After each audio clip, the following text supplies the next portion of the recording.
ইতালিতে food delivery নিয়ে মানুষের অনেক প্রশ্ন। চলেন আজকে তার মধ্যে কয়েকটা প্রশ্নের উত্তর দেয়, যেটা আমার কমেন্টসের মধ্যে প্রায় সব সময় দেখা যায়। তার মধ্যে একটা প্রশ্নের উত্তর হলো, সবাই আমার কাছে জিজ্ঞাসা করে যে আপনি যে ফুড ডেলিভারি করেন আপনার এখানে লাইসেন্স দরকার হয় কিনা, মানে ড্রাইভিং লাইসেন্সের দরকার হয় কিনা। ফুড ডেলিভারি করতে কোনো ড্রাইভিং লাইসেন্সের দরকার হয় না, কিন্তু লাগে কিসের জন্য? আপনার এখানে তিনটা ক্যাটাগরির মধ্যে ফুড ডেলিভারি করা যায়। একটা হলো, প্রথমত হলো গাড়িতে করে, 4 চাকার গাড়ি।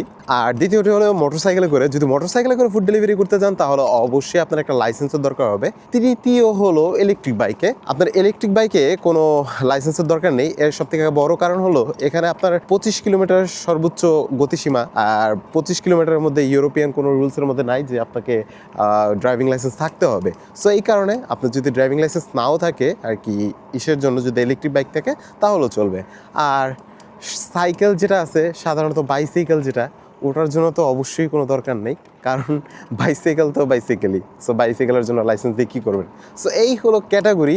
এর মধ্যে আপনার লাগতে পারে না লাগতে পারে, আপনি নিজেই ডিসিশন করে নেন। আজকের ভিডিও এতটুকুই, দেখা হবে নেক্সট ভিডিওতে ইনশাল্লাহ। আসসালামু আলাইকুম।